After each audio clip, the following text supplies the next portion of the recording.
What's up, guys? Welcome back to my channel. My name is Joannis or Joe Hatagwa. I'm a Sierra Leonean American living in West Africa. I'm in New York right now. And if you want to know about my boy Kels, Acosta's experience in Ghana and want to hear from him, then this is the video for you.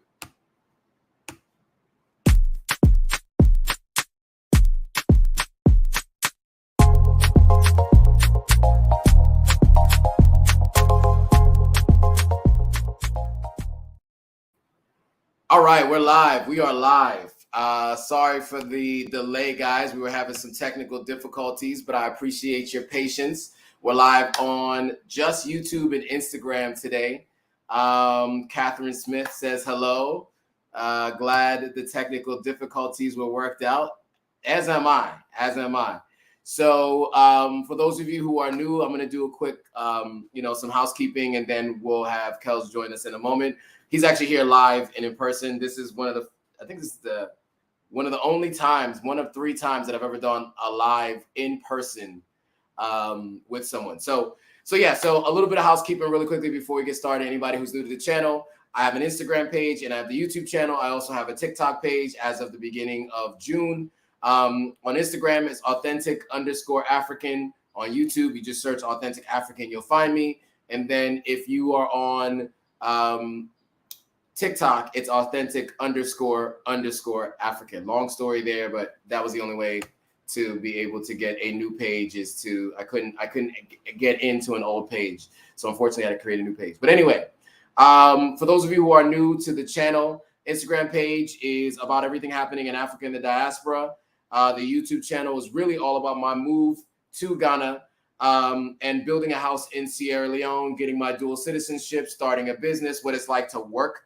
I worked at Jumia for a year, and now the new job that I have has me coming to the U.S. once every 3 months for about a month. So as part of that, I decided that I'll shoot some content while I'm here. My friend Kells, who you guys might have seen in the 10 Things I Wish I Knew Before Coming to Ghana and the Ghana Table Talks, he was the one who actually convinced me to start a YouTube channel. So I did with his direction and a lot of learning from watching him edit videos and whatnot. And so from that, I started the YouTube channel in February 2019. And it follows my journey and my move from the US to Sierra Leone, well, to Ghana, but like spending a lot of time in Sierra Leone. All right. So with that, we got a couple people joining. So Miss P's here. What's up, Miss P? She says hey to you guys as well. And Yachild says hello. What's up, Yachild? And then I see a couple people on Instagram as well. Just want to shout you out. Thanks for joining, Mr. New Time Zone 23. So yeah, if you guys have any questions for somebody who's an American that's gone to Ghana without any West African roots, and you might wonder what it was like for him never going, having been to that part, at least West Africa before, this is your time to ask. So if you have any questions, put them in the comments. Make sure you like. And by the way, can you guys hear me? I just need to even mention that. Give me a thumbs up if you guys can hear me. Let me know if you guys can hear me. I definitely want to get your get a thumbs up from you all so I know that you guys can hear me. Let me know on YouTube. Let me know on Instagram if you guys can hear me. Just give me a thumbs up so I know you can hear me before we get started. Kels is going to be joining the stream in a second. All right, so Catherine Smith says, yes, we can hear you on YouTube. Cool. Yeah, so again, I want to apologize for the delay in getting started. Technical difficulties for sure. Shout out to Anita Howard who can hear. Okay, and Yachild said they can hear as well. Miss P says, yes, they can hear.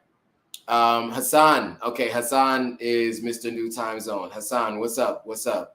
And you can hear. Good. So you guys can hear me. So a couple of more things to talk about. So I did last week, I posted a video of a tour of a new apartment with Maya King of Magnate Realty. And so if you haven't seen that, check that out. If you're interested in real estate in Ghana at all and want to see what apartments look like. A bunch of people were asking me questions in the description about the prices. I'm going to tell you guys right now, pricing is not included in these videos that I do, because those videos honestly were shot a while ago, and so they may have new tenants, prices may have changed. So if you want to get any information on the cost for any of those apartments, you can hit up my all her information is in the description of those videos. So I did Mayfair Estates 2 weeks ago. Last week I did Premier Place, and then this week I'm doing a place in Airport Residential to kind of round out the 3 that I did with her a while back. And then I'm going to have my interview post of her at the end of next week. So you'll get a chance to hear from her experience moving to Ghana. So we're going to get a lot more content about people who've moved to Ghana, who live in Ghana, what their experience has been like. I got a bunch of people who I'm going to share their stories with you. So this is kind of kicking it off. Kells is going to give his story. And then over the next couple of weeks, we're going to tell other people's stories. Next week on live, haven't fully confirmed it yet, but we are likely going to have a conversation about citizenship in Sierra Leone. I have someone who I've been in communication with, who's been, a subscriber for a while. So I just think her and I need to just confirm next Monday, but we'll go live likely next Monday, which I'll be back in Ghana, and she can tell her story about going to Sierra Leone, the dual citizenship, and how it's been. So we'll definitely give you a chance to see that. And then the last thing I want to mention before Kells gets on is this coming Saturday. So for those of you who are in New York and want to meet in person, I am doing a meet and greet this Saturday at the Brooklyn Bridge Park. That is going to be at 2 p.m. Eastern Standard Time at the Brooklyn Bridge Park. So anybody who's in New York wants to meet in person, come to Brooklyn Bridge Park so we can meet in person. Quintessa is saying she's excited about getting her citizenship. Nice. We'll make sure that you hear all about what that process is like from a Sierra Leonean perspective, from someone who just recently went to Sierra Leone. We're going to tell that next Monday. And then this Saturday, as I mentioned, in person. Those of you who are in New York right now, I want to get a gauge from you who's on live right now. Who's going to be able to come this Saturday at 2 p.m. to Brooklyn Bridge Park? Let me know in the comments if you can come, because I want to make sure that there's actually going to be some folks that are going to show up since I'm going to be doing this. So many people have been asking for this over the year. When am I going to do something in person? Every new city that I go to, there's a request about meeting in person. And so I want to hear from you guys, if you guys are willing to meet in person this Saturday. Anita Howard is mentioning that she got her citizenship. So I got mine. So Anita got her citizenship, which is good. So guys, let me know. Do you guys want to meet in person this Saturday at Brooklyn Bridge Park? I want to hear from you guys. Let me know. Anybody who's in New York right now on the live that is going to want to meet in person at the Brooklyn Bridge Park, let me know in the comments so I know. And if 2 p.m. Eastern is a good time. We may have some other special guests working on that right now. But yeah, let me know. I want to hear from you guys before we lock this in. And if you guys have any recommendations on other times, I want to hear that too, because I do not want to show up there and nobody shows up if you guys didn't want to do it that day. So I need to know from you guys if you guys are going to be coming. So let me know. Okay, cool. So I'm just giving it 1 second before we get Kells on. You ready to go? Come on. Ready. Come on. Ready. All right, cool. Yeah, so Kells is going to be here in just 2 seconds. What questions do you guys have for Kells? So Kells, I'll do a little intro on Kells. So Kells is Puerto Rican, and what do you call it when you're from St. Thomas? West Indian. Just West Indian? You say West Indian? St. Thomian. Okay, St. Thomian. All right, so Kells is Puerto Rican and St. Thomian, and he had never been to West Africa before. So he tried jollof for the first time. It was an interesting experience for sure overall, but we had a good time. He was there for a little over a month or so. And so he's going to tell his story. I have some questions for him, and then I want you to ask your questions, any questions you guys might have of his experience we're definitely going to talk about it. Oh, a couple of things I do want to mention though. So the Brittany Griner story, just another update on that. That's one thing that's come up is, and we've been talking about over the last couple of weeks. So it is official that they are potentially going to do the prisoner swap. That is now on the table. It's not even just a possibility. It looks like that is going to be the swap that they're potentially going to do. I don't have any more details beyond that. And then two other things. Bill Russell, NBA legend, passed away over the weekend, which was a pretty big deal. He won 11 rings in 13 seasons. He also was a player coach and won a ring as a player coach as well. So very dominant team that he played on, the Celtics. And he's kind of like the elder statesman, one of the early athletes who was focused on civil rights in the 60s. And so, just wanted to shout that out. And then the last thing that is in the news that happened since we last talked is Will Smith's apology video. So, so I will say this: if you have to apologize, he did almost everything right. The two people I think he missed in his apology was Kenya Burris, right? Ryan Coogler, not Kenya Burris. Ryan Coogler, who was producing the event itself. So the first time someone of his stature had ever done it, and then all women hosts. It was the first time he had all women host the Oscars, and he did not apologize to either of them. But I do think he did everything right in terms of an apology. If you have to apologize. And Nichelle Nichols died as well, who was on Star Trek, very well known for that. So Tim Black, thank you for mentioning that.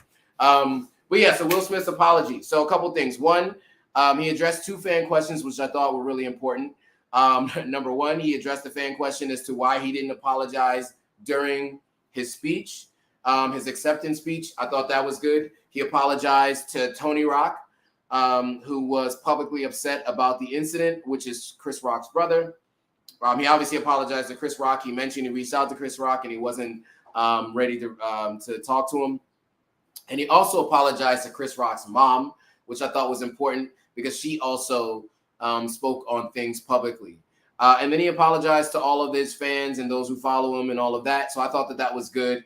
I just think overall, he took accountability for his actions. He said, and by no means does he think that that's the way that he should have responded. That was the right way to respond to words.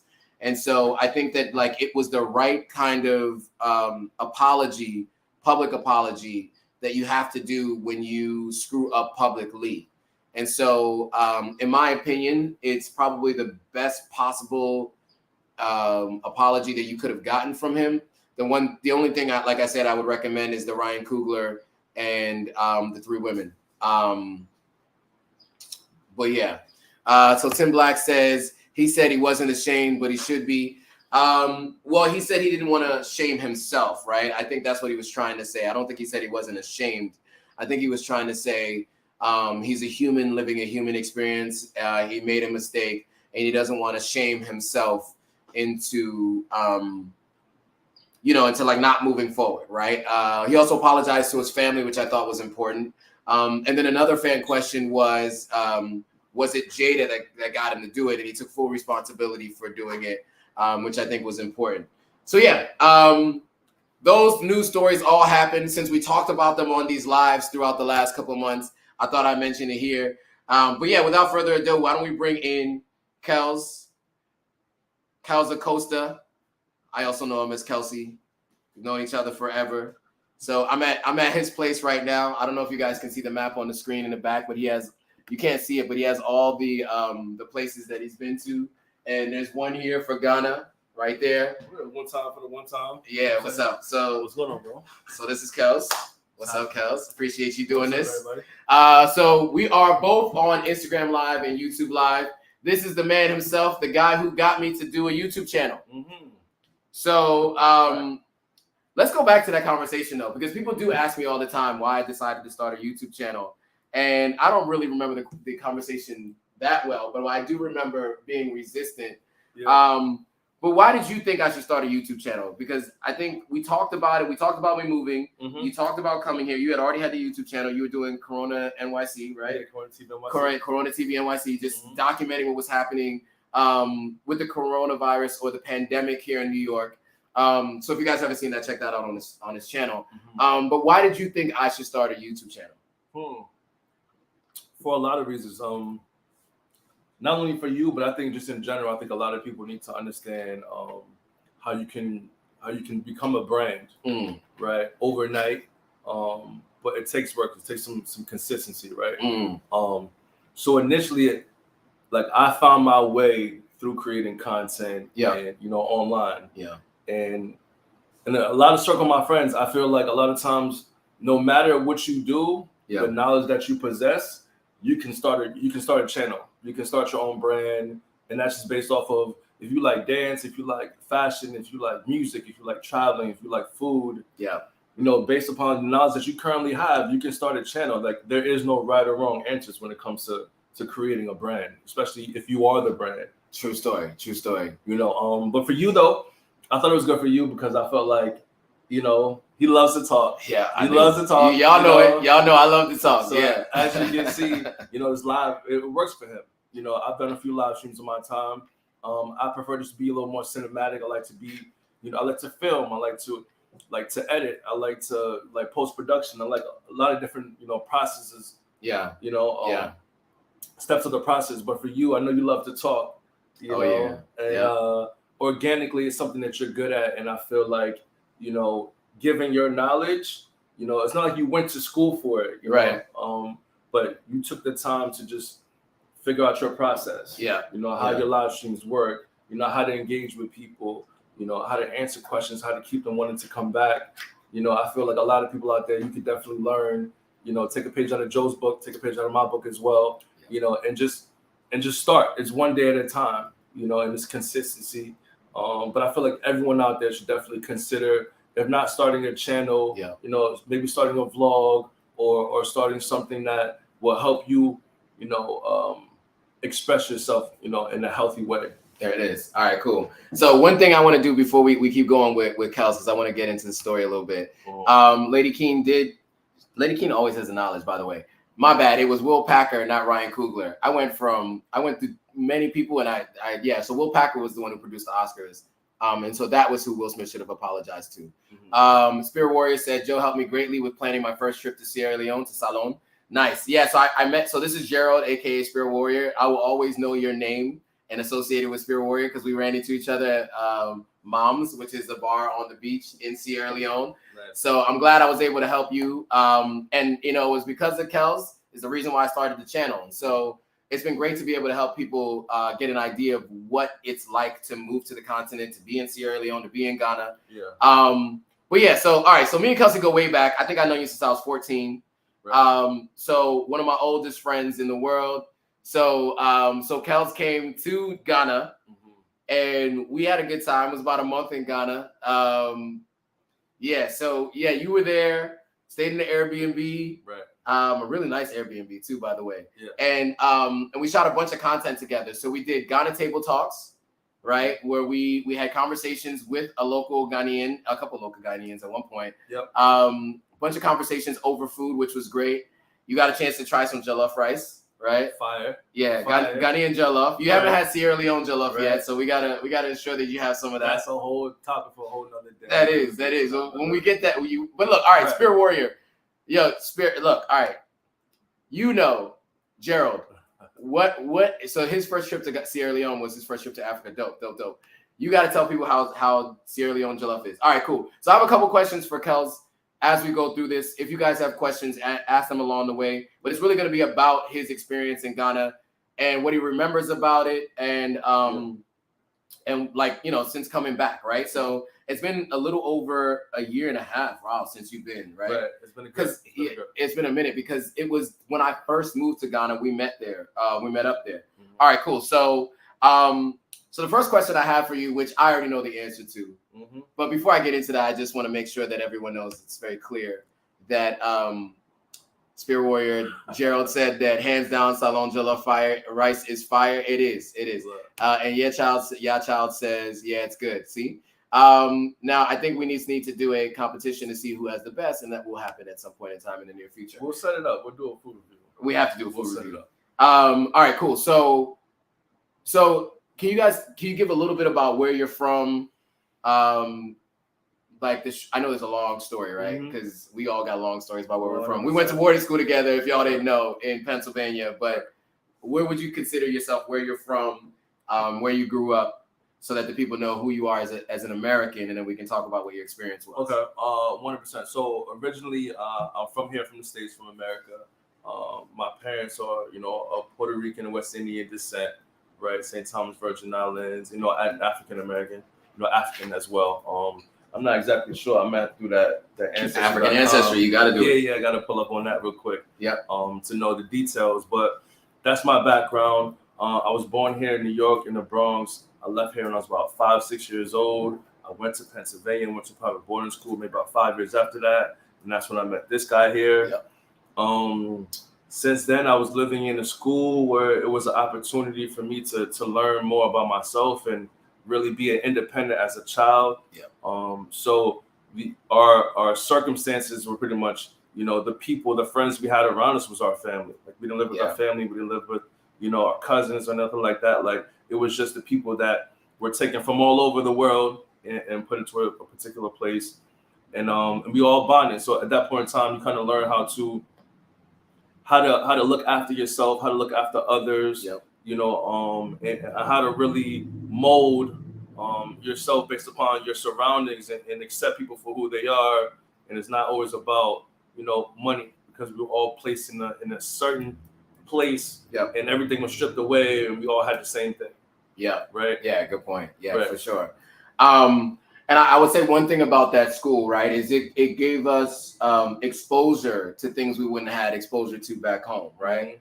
Like, I went horseback riding, water skiing. I went to a play. I went to see Les Mis on Broadway. We went all the way from Hershey to Broadway to see Les Mis, right. Which I didn't understand at all. I'm not going to lie to you. I fell asleep. But they took like 13 kids, like $150 each.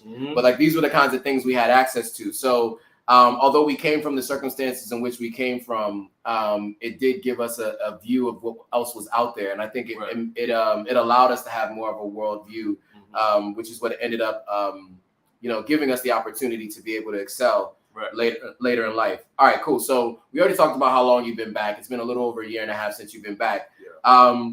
But if you can remember back to that time, right, what was the process like getting ready to come to Ghana, right? To go to Ghana, right? Like the visa process and all of that. Yeah. And the shots too, right? Yeah, it was a lot. I wasn't really I've traveled abroad many times before, but this time I felt like it was, you had to, dot your I's and cross your T's a little bit more. Yeah. First and foremost with the visa was a challenge. It took me longer than expected to get my visa. I actually had to push my trip back because my visa wasn't going to come in time. And shout out to President number 45 for slowing down the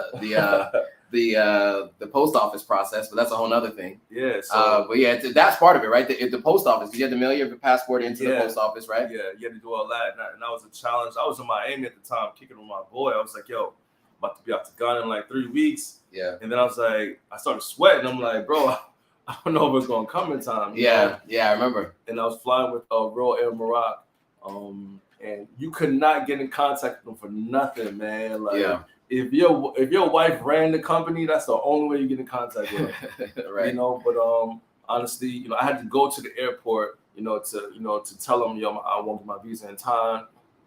And then, they changed my flight to the following week. Okay. And then I got it. But within that time, getting your shots, your yellow fever, getting your malaria pills, getting, running around the city, and at that time, it was at the height of COVID. Yeah. You know what I'm saying? So December 2020. Yeah, having to do all that and plan to get your visa on time and then get your shots on time. And then you have to take your COVID test within 2 days of leaving. Yeah. And it was like, I had to take my COVID test the first time. And because my visa didn't come in, I had to plan it again for another 4 or 5 days to leave in 6 days, So it was a challenge. But I was ready for it, man. I did my homework. Yeah. Like I was doing the customary thing, trying to figure out, what do they say? YouTube, right? Yeah, YouTube research, hop on right? YouTube, like, and that's why YouTube is a blessing because it gives you opportunity to really learn about a place before you go there. Yeah. Right. You don't have that first nostalgic feeling like before internet, like you go somewhere and you're amazed because you've never seen it before. Yeah. Right. But you do have the opportunity to learn more about the people. Yeah. Like navigationally wise, like where you can go, what you can do, what to look forward to spending, that kind of stuff. So it was a lot, Yeah, it was. I remember because it was like you came a week later than expected, and so we had all these things planned, and so it was three of us. Our boy Dewan was also there as well, and so he and I did a bunch of that stuff, and then me and you hung out afterwards. After he left, you stayed. Right. Yeah, so a couple people got a couple different questions here. One, there was a question. Okay, so Yao Child said, I got my visa within a week for Nigeria for my trip next month. It was quick. Nice. I guess things have changed. Well, there's a new president. That part. All right, so Spirit Warrior Gerald says, when planning my trip, I remember seeing all the warnings the U.S. government had that made me think twice about going to Africa. Yes, there are a lot of warnings. But if you go to YouTube and watch videos, you'll learn a lot about what people's actual experiences are. Yeah. Like when you go to the website, you get a lot of red warnings about different things. But if you see what their personal experiences are, it changes things a little bit for you. That's part of the reason why I wanted to do my channel too. Yeah. And so you did some research on that too. We watched Truvon. You watched Truvon's content, right? And a few other people. I think Vanessa Canby and a few other people you put me onto at the time. And that helped us understand what it was going to be like, because I had only been to Ghana, but it was for the year of return, and it wasn't like a real experience. Year of return was like a different thing. It was like America in Ghana because everybody was there. Copy. All right, so a couple quick things before we get to some more questions for Kels.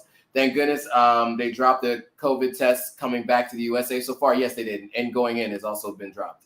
I'm getting my yellow fever shot tomorrow morning and my prescription for malaria pills. Did you guys have any side effects? So I did the daily. So I used to do the daily pill, which has rarely any side effects. The one that they say has the most side effects are the ones you do once a week. Apparently that has like some psychoactive side effects that I heard about. But honestly, don't take malaria pills anymore. When you live in Sierra Leone or Ghana for this extended period of time, it's too expensive to buy pills all the time. So at some point you just stop. But like, especially when I was going for every time I would go, I would buy enough for the weeks I was there and a week after. Yeah. But did you have any side effects from the malaria pills? I didn't have any side effects from the pills. What I do remember is like you buy them based upon how many days you need them. Yeah. Right. True. So then it's a gamble. You start thinking like, okay, do I need them today? Do I feel okay today? And some days, at first you might be popping things like Skittles, like, I need this. Yeah. And then after a while, you're like, okay, let me see what my system's like. Yeah. And then you start living life, you get used to it, and you may forget a day or two. But I didn't have any side effects. I think I was straight with the jet lag. Yeah. It was the first day we got lost. You got lost. I got lost. It was a mission. It was a mission. There's actually a question up there too. Oh yeah, there was a question. So somebody asked, "Did you take COVID vaccine?" So I don't know if you want to answer that question. I don't know if you answer these questions publicly for people. Yeah, it's all good. I didn't take the COVID vaccine. Okay. At the time, it wasn't required to travel, so I didn't feel necessary to take it at that time. Yeah, so it wasn't required to travel at the time. Mm-hmm. It is not necessarily required to travel now, but there are certain stipulations if you don't take it. Yeah. Okay. So they did just make this change right after I got back to Ghana the last time I got there. Mm-hmm. All right, so a couple more quick things, and I want to jump into this because there's a bunch of stuff coming up now. So Gerald is saying your videos what countered the warnings. Nice. So I will say this. So 10 things I wish I knew before coming to Sierra Leone. The reason why I did that is because Kells was like, we should do 10 things I wish I knew before coming to Ghana, right? And so that's kind of crazy because we came up with what we were going to talk about the day we shot it, right? Right.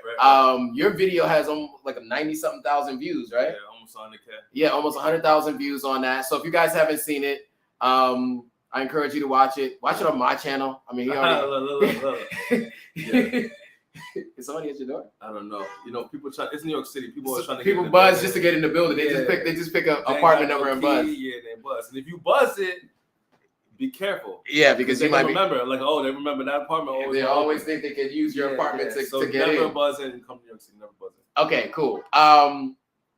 Yeah, that's what I'm doing right now. Looking at videos. Cool. Look at Kel's got a couple of videos. I got a couple of videos. There's a bunch of people. Vanessa Canby. Yeah.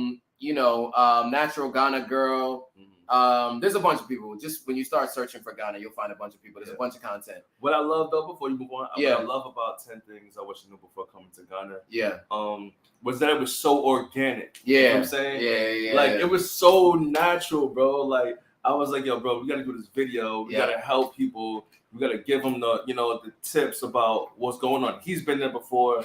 And I'm a person when I travel, I love to document and help people as they travel because it's helped me become what I am today. Yeah, absolutely. A full-time content creator. So just going online, learning knowledge. I was like, yo, we gotta do this video, bro. Yep. And I was like, yo, let's just write down 10 things that we feel are important. And then we can put them in a particular order based upon importance. Yep. Right? Yeah.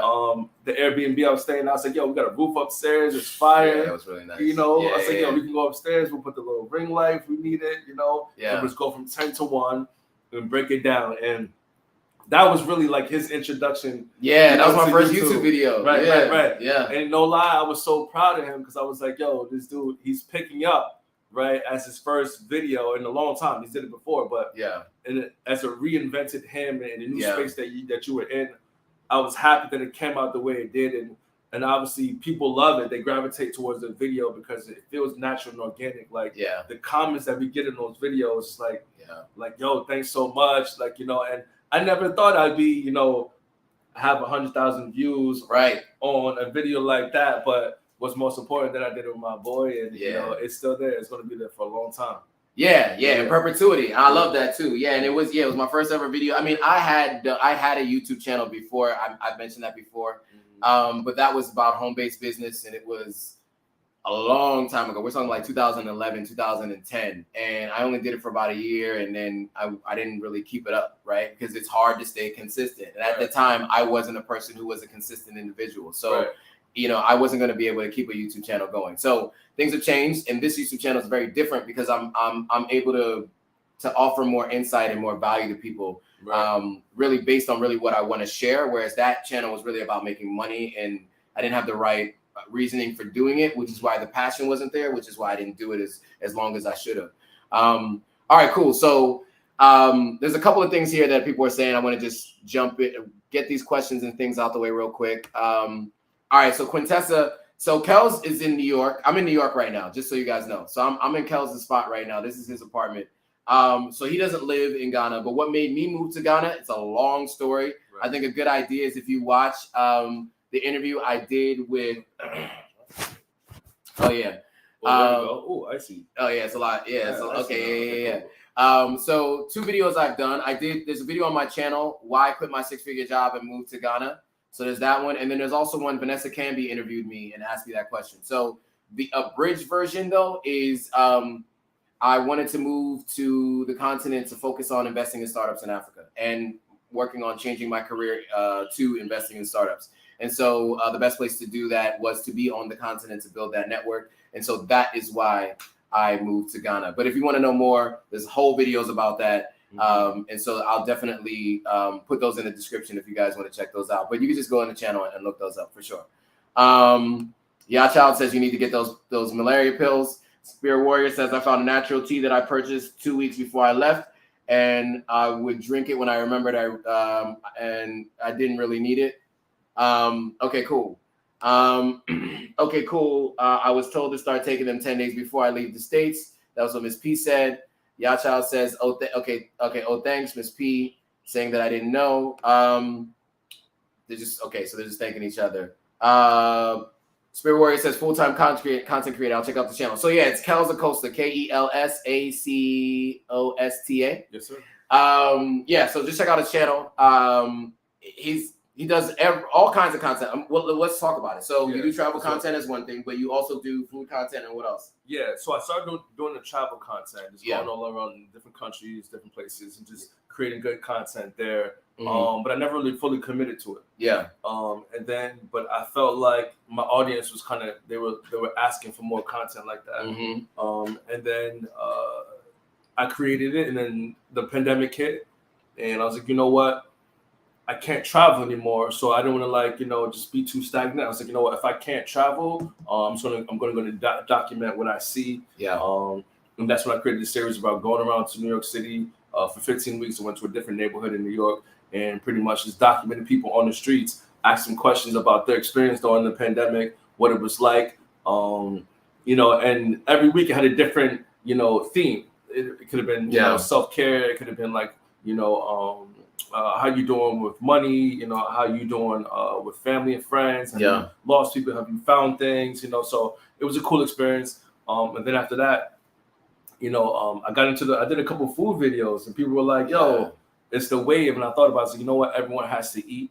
So I started taking my travel vlogging content and ideas and mixing that with interviewing people on the street and having a different dynamic, and that went from interviewing people on the street to interviewing managers and owners of these restaurants. So I was just taking similar skill sets, but just learning different ways on how to use them. And it panned out for me, and I just kept getting better 1% every day. Every video making 2-3 videos. I mean, every week making 2-3 videos, and just getting better with the process, like little by little. And then I was doing a lot of stuff. I was doing motivational content. I was doing like music content, where I was creating like 30-minute, uninterrupted music, so people can work out. They can study, they can sleep. Right. It was like a visual. It's called Lo-Fi Locations, where it was like a visual travel where you can watch places from all over the world. Like if it's Ghana, Morocco, Italy, Spain, Thailand, and you're hearing music at the same time. So I tried a lot of different things, but you have to be willing to take risks. In order to find your lane, to find out, what your audience likes, what you feel like you can excel in. And that's kind of how we came up with the Ghana Table Talk out in Ghana. Doing the food reviews, and I was like, yo, we got to go to Ghana and we got to get the real. You know what I'm saying? We gotta and that's when I hit up Truvan. She's from Ghana. She's a YouTuber out there. I see she didn't have a big following. I was like, this is an opportunity for me, not only to help my people, but to help set a whole new wave when it comes to the YouTube stuff. Because I know a lot of people who are experienced, they're not really trying to give you the game, or they found like they don't have time. You know what I'm saying? That's true. And that's not that's the opposite of who I am. And that's the reason why I paid money to learn all this YouTube stuff. I paid thousands of dollars to learn the ins and outs, the importance of a thumbnail, the importance of SEO, importance of, labeling and titling, keywords and descriptions, all this kind of stuff, like what people want to see. And it took me a while to learn this stuff, but scared money don't make money. So for a while, you can learn as much as you want. You get as much free game as you want, but after a while, you get to put money down and really understand, how things are flowing. And for me, I took all that and we went to Ghana. And we started creating that content. It was just fire because I felt like, wait till people see this. Wait till the, And that's kind of when my channel took off. And I was happy, but I was like, finally. You know what I'm saying? You know what I'm saying? I was staying humble, staying ready. I was like, finally, it's at a point where we can help people. It's not just about being an influencer or being a creator. I'm like, nah, I really want to live life and give valuable content to people. So 3 things I got from that. 1, living life and giving valuable content to people. I think that's dope. It's not just about the money, but scary money don't make money, right? So you have to invest in yourself and invest in your education. And then the third thing was getting better 1% every day. You said it so quickly. It was like it was nothing. But I think you guys have to think about that, right? Because you're not going to be perfect in the beginning. If anything, you do. So obviously this channel is about Africa and my experience moving there. But I also want to ensure that I'm giving value in terms of your life experience, right? And we're all growing as individuals.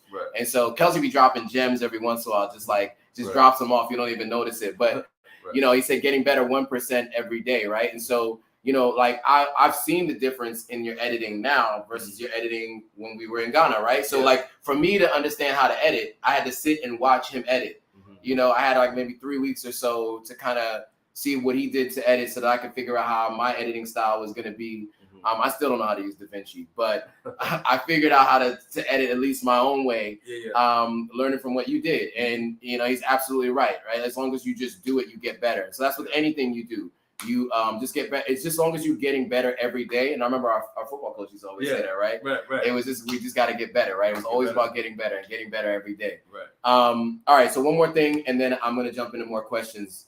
Actually, there's a couple more. Actually, another gem real quick. Yeah. Think about getting better every day. Yeah. There's a difference between persistence and tenacity. You know what I'm saying? Like, being persistent means you can do something every day if you want to. Yeah. Right. You can be persistent at something, but having tenacity means you have the will, the desire to get up and do that not only every day, but do it to your best ability every day. You know what I'm saying? Yeah. So don't mistake, being persistent for having tenacity. Right. You feel what I'm saying? So, having a business card, and having that available to you when people come into your circle or to your environment and say, oh, here's my business card. Yeah. It's different than going out and say, today I'm going out to give out my business card to everyone that I see that aligns with what I need. Right. There's a difference between being persistent and having tenacity. Nice. Yeah. Nice.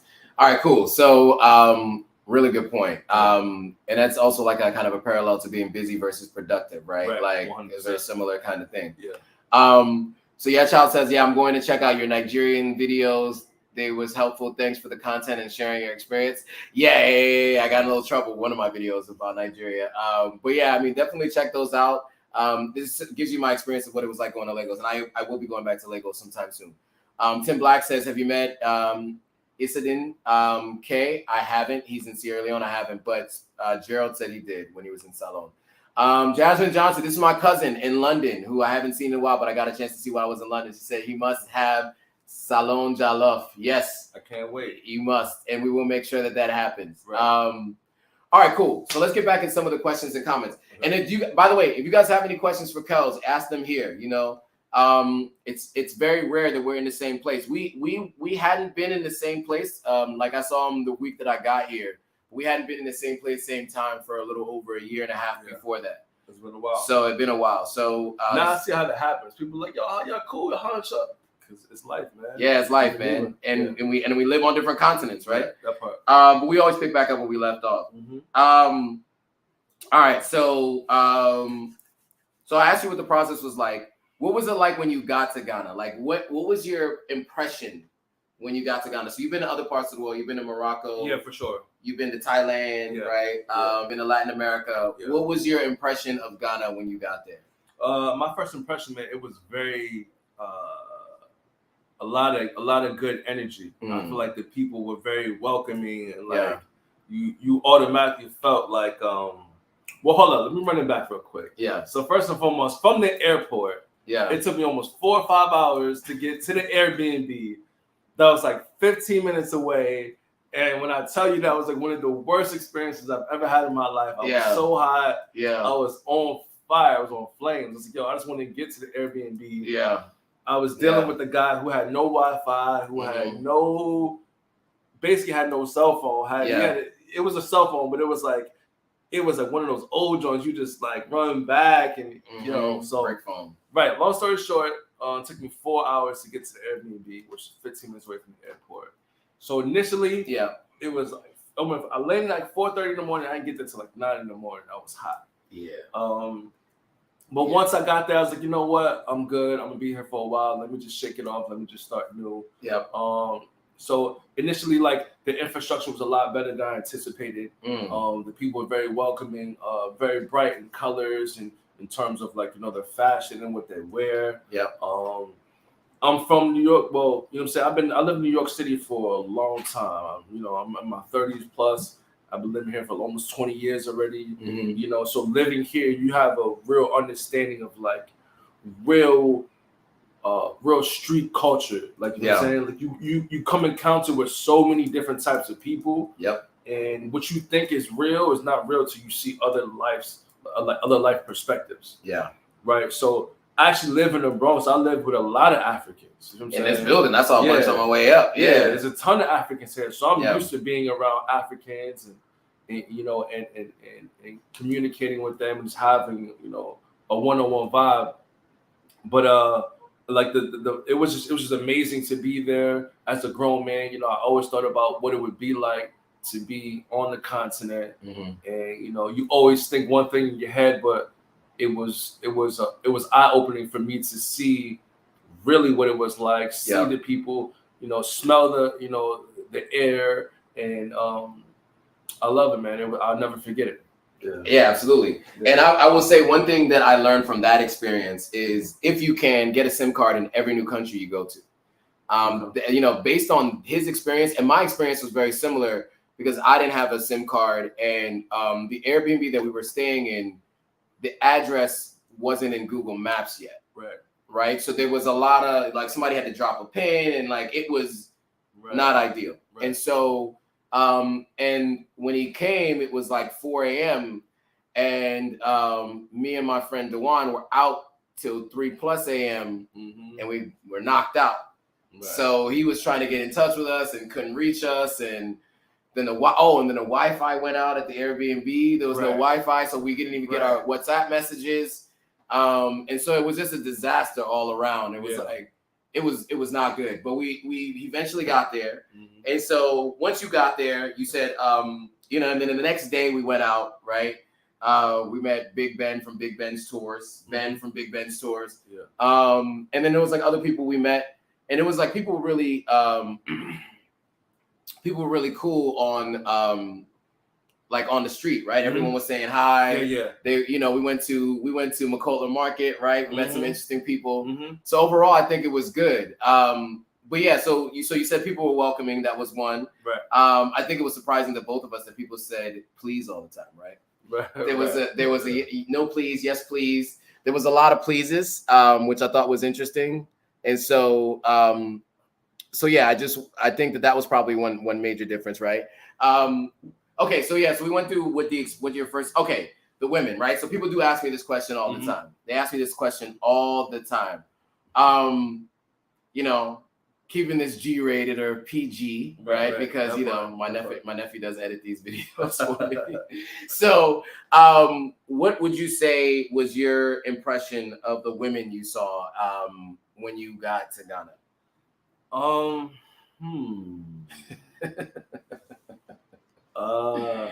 would say very beautiful women. Yep. You know, naturally, you know, organically, and that's kind of what you're looking for. Right. It's kind of tough to gauge sometimes because as an American, when you go to other places, like you're just understanding where the bar is set. For Americans, and like we're like, okay, are we overrated or are we underrated? Like where do we stand? And then sometimes because, you know, when you're American, you travel in short spurts. So it's like sometimes you feel like things are transactional. Like, okay, it's just, are you only treating me like this because I'm only here for a week, 2 weeks, 3 weeks, a month? Like, you know. But I do feel like the women are beautiful and amazing bodies. Yeah. What people pay for here are naturally occurring there, right? That's the way I describe it, right? And you're like, whoa, is that what's going on over here? It's different, right? Right. But very, very respectful. You know, they have morals, they have principles. See, my trip when I was there, I wasn't really focused on that aspect. Right. I was really trying to, you know, get to the nitty-gritty and learn the culture, learn the people, learn the ways, you know, experience things. And, you know, we definitely recommend you guys to go out, you know, and to mingle and, you know, and to interact with different types of people and, you know, see what's your vibe. You know, that's the best way to figure out what works for you. Maybe on my next trip back, you know. Right. I might be that way. Well, you know, I'm there now, so I can help. I can help move around the city at the very least. We'll put it that way. Facilitate. Yes, absolutely. All right. So jumping on to the next topic. What was your favorite food? What did you think of the food, and what was your favorite? Like, did you have any favorites? Because we did eat out a lot, right? We went to a lot of different places to eat. We had a lot. I like trying different things. Like, I mean, 100. I'm not really big on seafood. I'm allergic to seafood, so yeah. But trying so many different types of food, I love to taste the seasons, the flavors. One big thing that I did notice about going to Ghana, West Africa, was that they cook with a lot of spice, right? And it embodied me, and it cured me at the same time, right? Because I would say here in America, sometimes things are more processed, things are different. Yep. Right, they're cooking with a lot of extra additives and stuff. Yep. So for me, I kind of suffer from like indigestion or heartburn sometimes, like eating really spicy foods. Yeah. But when I went to Africa, obviously, like I felt like a lot of the flavors in the season, the spices were more natural and organic. So eating spicy food, it was an adjustment for me. Yeah. But I no longer had those indigestion issues. And it kind of cleared it up for me. But I love. I feel like everything had a little spice to it. Yeah. But the jollof rice was fire. You know what I'm saying? The chicken. I think it was one time we went out to a club and I think we had like was it suya? Is that like the shish kebabs with the chicken on it? Oh, see, I don't know because I didn't eat that. I forgot what that was. Yeah. I forget. Well, yeah, you had the shish kebabs though. Yeah, they had the shish I don't know if kebabs. it's called suya or something like that. The shish kebabs with the crazy like season on it. What about the yam chips? Yam chips fire. The yam chips. Yeah, right? fire. And their shito sauce, the green sauce. Right? Oh yeah, the green sauce fire. Yeah. What else did we have, man? We tried some meat. Oh, we had the plantains. What about the plantains? The plantains is fire. We also had what did we have? The fufu. Oh yeah, fufu. Yeah, the fufu was here. And a mutuo too, which was the rice balls in the peanut butter soup. The groundnut soup? Yeah, the groundnut soup. Yeah. Yeah, so you had that too. That's right. You had everything. You had everything. Yeah, we went in. We had a lot of variety of different foods. Yeah. But when I come back, hey, we're gonna try everything. Everything. I can't wait. I gotta set up that date. Yeah, that was gonna be a question too. Do you want to go back? Okay. Well, maybe we'll know for a little bit later. Yeah. We'll talk about that. Yeah. So, all right. So, So after getting there, what did you wish you knew before you got to Ghana?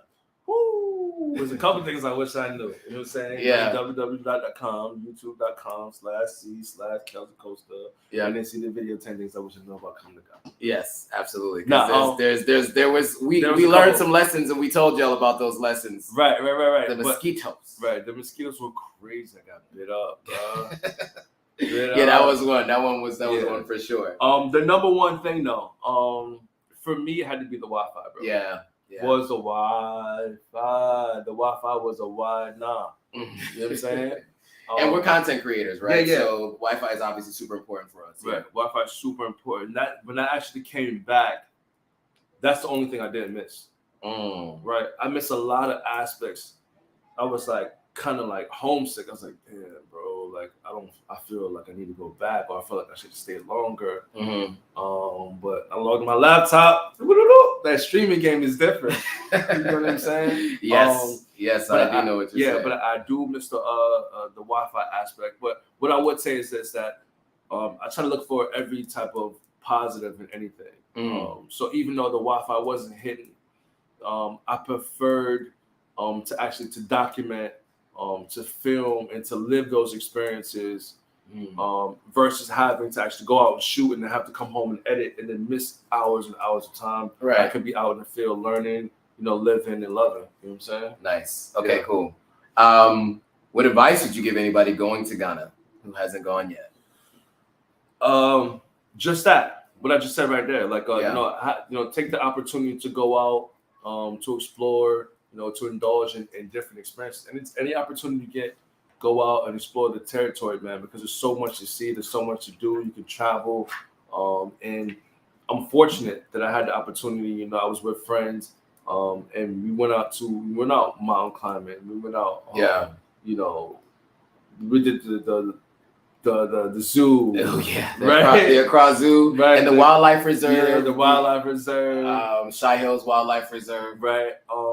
We did a lot of different things going out, trying, different experiences. Kona, the Kona bar, which is still a bar. Right. We went out to that place. We also went to, what's the name of that place?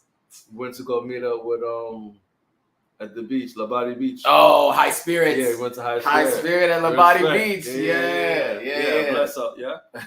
Yeah, we went to High He was a Rasta. He was a Rasta who lives at Labadi Beach. He's a real cool dude. He tailored some clothes for us. Yeah, he run the beach. If anything's in the Labadi Beach, pull up. Yeah, he's the guy. He's the guy. That's true. So my advice would be to just that, to go out, to experience so much. We moved around a few times through Airbnbs and hotels. Yep. Learning different neighborhoods, what to expect. And it's just a vibe, man. It's just a vibe that you won't regret. And I'm sure if you've never been, it's long overdue. So make sure you put that in the list ASAP. 100%. All right, cool. So we're going to wrap this up in a little bit, but a couple things. Ms. P says, I can't wait to eat all of that, but not the fufu. I don't like it. I tried it before. Listen, Ms. P, I get it. I'm with you. I am the West African who doesn't like fufu. Mm-hmm. Never liked it. Mm-hmm. So I get it. I understand where you're coming from. I get it. So I understand. It's not for everyone. Mm-hmm. But each one of us in West Africa make our own version of fufu. It's pretty similar, but we make our own versions. But yeah. All right, cool. So I asked you what advice. Two more questions. One is there anything that I haven't asked you that you want to offer to people about travel or going to Ghana in particular? And I know you already mentioned making sure that you experience what you can as much as you can. Yeah. And add it to your list, obviously, if you haven't gone. Yeah. But is there anything else that we missed, or did we cover it all? I say keep an open heart. Keep an open heart, a clear mind. And because when you do that, it gives you an opportunity to kind of clear the entire slate. Okay. Right. Okay. Any preconceived notions, any rumors, anything you heard about, like, you're going to experience things. You're like, whoa, like, I didn't know that was like that. Right. Or like, oh, that's actually better than I thought. Or, so it's just like, sometimes you're gonna experience that. You can't run from that. Yeah. You're gonna keep that to yourself, or maybe if you're with somebody, you can say, you know what, I didn't think this was like that. Or right. So I'll give one example. Being at the Airbnb that I was staying at, and when I was taking a shower, I'm like, yo, this water is not hot, bro. Mm-hmm. Like, it's not hot whatsoever. And I'm like, what's up? And like, I'm standing there in the shower in the first 2 minutes. I'm like, I'm hearing myself complain about not hot water, and it's just lukewarm. Right. And then I told myself, I said, bro, you've been waiting your entire life to get to this point, right? To learn experiences, to do, different things, to get different results. You can survive a little water that's not scalding hot, Yeah. So in that 10-minute shower, I went from being spoiled or having a preference to the end of my shower where it's like, yo, put that joint on cold because I need to like get that reality check. Yeah. You feel what I'm saying? Yeah. And just like when I got out the shower, it was like a whole different attitude. Yeah. And it was like, yo, just take whatever comes your way. It's not about what happens, it's about how you react to it. Boom. Yeah. That's it. So a couple more things before we get into the last question. So Miss Shonda, God's Chosen. I feel like you added that recently, right? God's Chosen said fufu is my favorite. And then Ms. V says she likes fufu too. So fufu is good. Yeah, to each his own. To each his own. All right, cool. So you guys aren't really asking any questions. You guys are just commenting on what we're commenting on. But we are at about an hour, 58 minutes into the live. The last question I want to ask is, where can people find you online? It's going to be online. It's going to be in the description below. But where can people find you online? You can pretty much find me anywhere online at Kells, KELS, ACOSTA, Instagram, YouTube, Facebook. You can find me on there as well.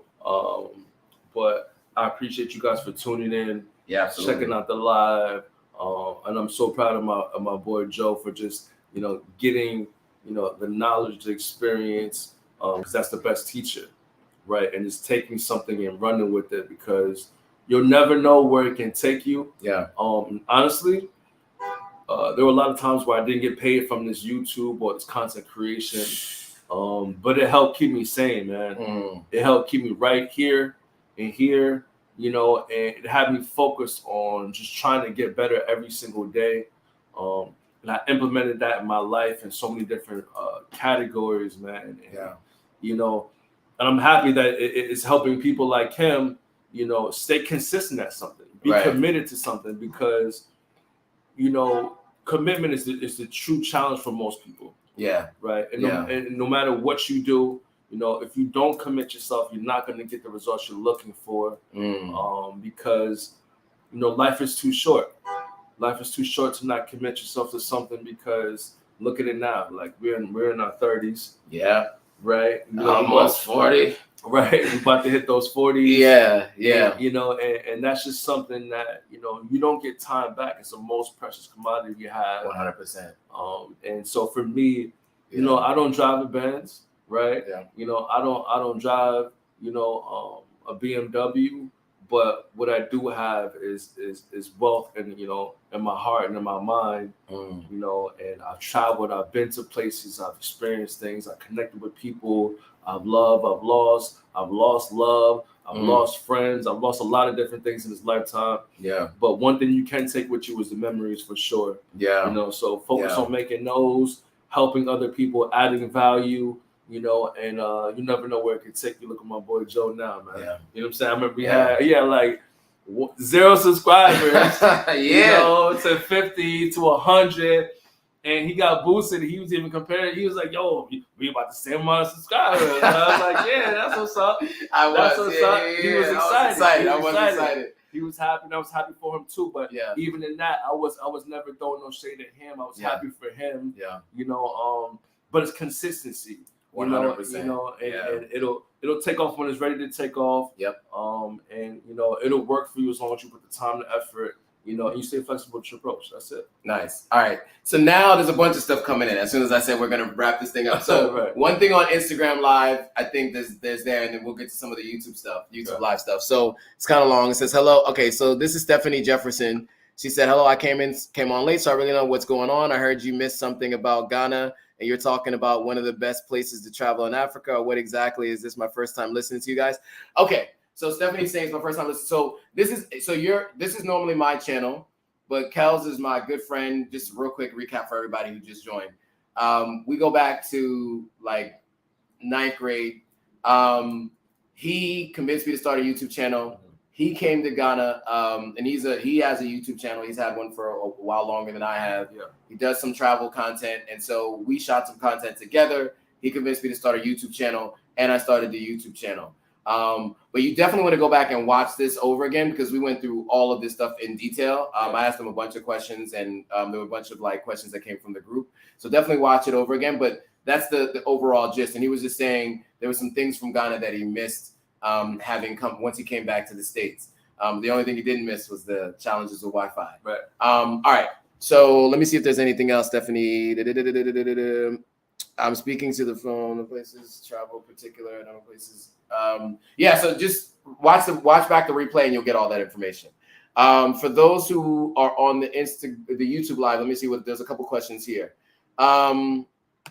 So Miss Shonda saying, I gotta watch the replay. I came in late, no worries. Yes, definitely watch the replay. You'll get a ton from that. Catherine Smith says, are Americans treated differently or given preferential treatment in Ghana? That's a good question. That's a great question. I mean, I have now a year and a half of experience in Ghana, and I will say in some cases for sure. In terms of getting jobs, it makes it easier, especially if you worked at a brand company that people recognize. So I worked at Hulu before, so maybe it made it easy for me to get my job at Jumia. But it doesn't always mean you get preferential treatment. I mean, I will say, like, if you want to go to the Kwame Nkrumah Museum, you have to pay more if you're not Ghanaian, right? So it doesn't always work in your favor to not be Ghanaian, right? So in some cases you do, some cases you don't. So that's been my experience. I don't know if you can remember back to your experience, if you felt like you got preferential treatment in any ways. I don't feel like there was preferential treatment, but I do remember times where I felt either enhanced or slighted, right? Like what I mean by that is like there are times where you're around people and like because you're American and because like you seem hip or you seem cool, like people are more willing to converse with you. They want to know where you're from. They're like their energy sparks a little bit, like you know what I'm saying? Yeah. And you can sense that and you can live off of that. Yeah. And then I think there are times where because like for example, this example, like um, like with women in general, I feel like sometimes, depending on the type of woman, if you are American, they're like, nah, I'm good. You feel what I'm saying? Yeah. Like, it's a whole different type of element where you don't know what to expect. But I didn't really notice a big difference, but that was maybe one of the two things that's different. Yeah. Okay, cool. So, okay, a couple more things. So, what's the average cost of an Airbnb in Ghana? I will say it ranges. You get everything from $30 a day, which is probably not like the best places, all the way up to over $200 a day. I actually was just looking at Airbnbs just recently, for just to price out what I want to do for my own Airbnb because I'll have an Airbnb as well. Right. We stayed in an Airbnb that was $80 a day, but with 3 people it was $30 a day. Yeah. So it's $90 a day, sorry, but with 3 people, it's $30 a day. It was a 3-bedroom, 2-bathroom place, which was really cool. But yeah, I mean, I think it's all going to be dependent on what you want, but it's a wide range. I stayed in a place that was $19 a day, and that kind of adds up. It can end up being about $600 for the month, so it depends on how long you're staying. Right. But yeah, I mean, there's some really good Airbnbs there. There's some hotels as well. Yeah. But yeah, I mean. I think what factors into that also is your location. Location is big too. Right? Because you could stay in an Airbnb that maybe comparison you may spend $40 a night versus spending $80 a night. But if you have to cab to and from the city every day, or a further away destination, you might be spending another $10, $15, dollars. Yeah. Or so that adds into the cost. But if you're spending $70, $80 a night, and you're in a location where it's like, I can literally walk to a lot of places and cab it to somewhere further. Yeah. Yeah, exactly. So you're right. I mean, all of that comes into it, right? Depending on where you are and how far you have to travel. The cost of living, I'll answer that really quickly and move on. So cost of living, I would say, is lower than in New York or LA or many major cities in the United States, much lower. And just in terms of like apartments and like grocery shopping and things like that. But there are things that could be the equivalent cost or more that has to be imported. So if you're buying things that are imported, so like if you have like certain hair products that you like, certain products that are made in the US or in the UK that are imported, then that's going to cost you a whole lot more. But like I have a housekeeper. I pay her about $100 a month. She buys my groceries. It costs me about $200 a month, and that makes 3 meals a day, 7 days a week. Yeah. So all in $300 a month for my laundry, my house to be clean, and food to have 3 meals a day, 7 days a week. It's about $300.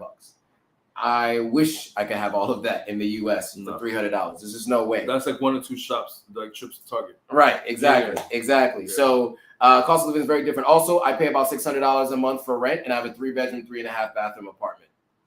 $600 a month for rent. A little bit more than what I've seen in some other places in West Africa, but 3 bedrooms, 3.5 bathrooms for $600 a month, you really can't beat that. You can't even get a studio here for that. Yeah, and so in New York, exactly. Yeah. So Spirit Warriors is saying happy to be obsessed. This is what he's talking about. Like when you're going back to what Kels was talking about when you're working on something specifically. He was talking about content creation, but with anything, right? You just have to really take that approach. Have to be obsessed. You have to be serious about getting better, and you have to be consistent. Okay. So Tim Black says, I'm unclear how cell phones work in Ghana. I heard something about a SIM card there is different. The only thing that you need to know about Ghana or really any country outside the US is you just want to get a SIM card, a local SIM card.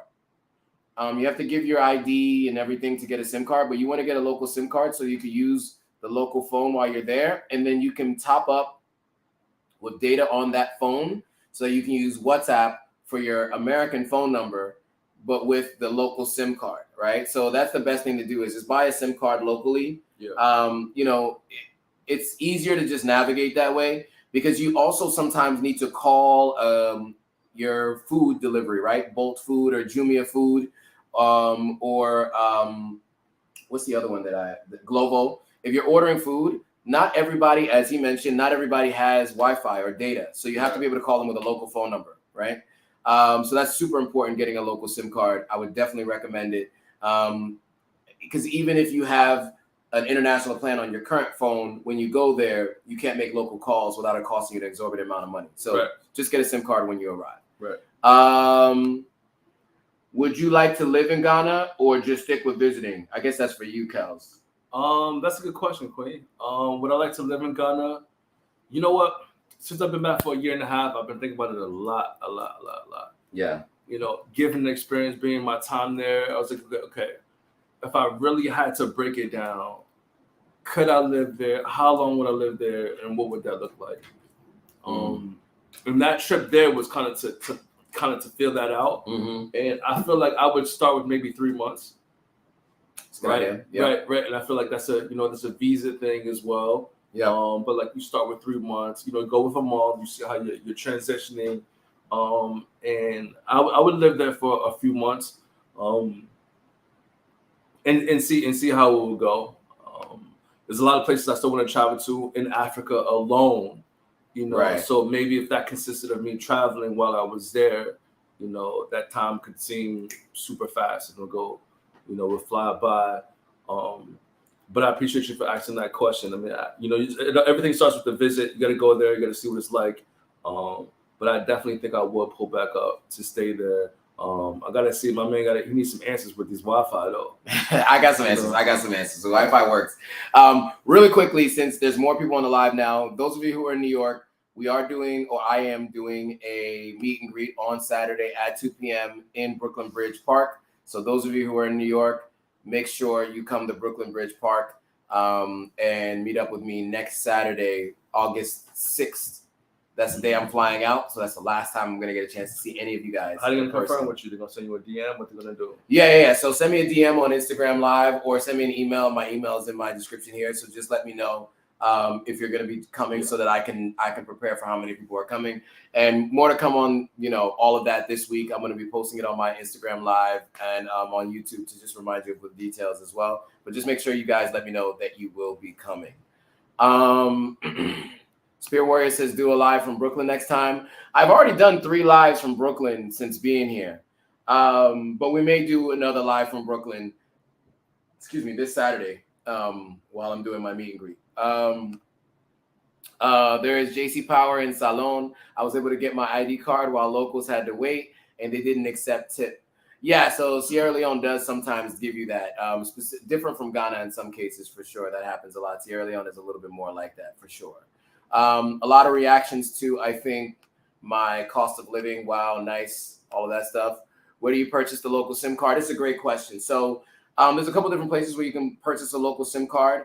I purchased a SIM card from Accra Mall for Vodafone.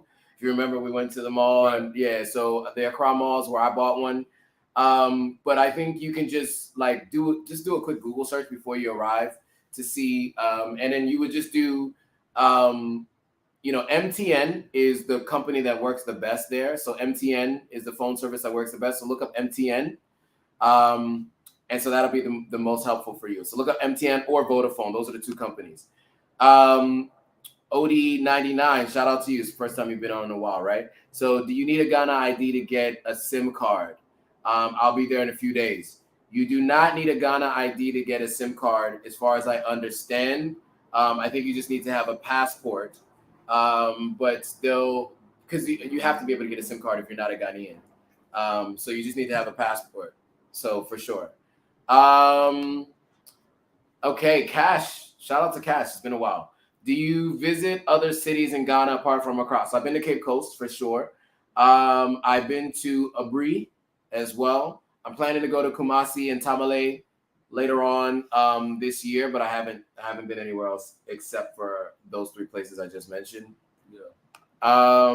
Miss V says, must be nice experience staying there in Ghana. It is. I love it. Miss P is thanking me. All right, cool. Guys, we are now at 1 hour and 13 minutes. We were trying to wrap it up a little earlier, but you guys did throw in some questions at the end, and I'm glad you did, because I'm hoping that this will help anybody else. So as always, make sure you like, comment, subscribe, share this with anybody who's planning to visit Ghana and who hasn't visited Ghana, because I think this kind of information is going to be really helpful for them. We need to help to grow this channel, right? We need to get in front of more people who are trying to make a decision about whether or not they want to move or at least visit. And so I appreciate you all. Spear Warrior, aka Gerald, says, appreciate the time. Thank you. Like button. Yeah, hit that like button. Ms. V says, thank you for the wonderful show. Thank you for tuning in. Kels, thank you for doing this. I appreciate it. Make sure you look in the description for all of Kels' information. Like he said, it's at Kels Acosta on all platforms: Facebook, Instagram, YouTube.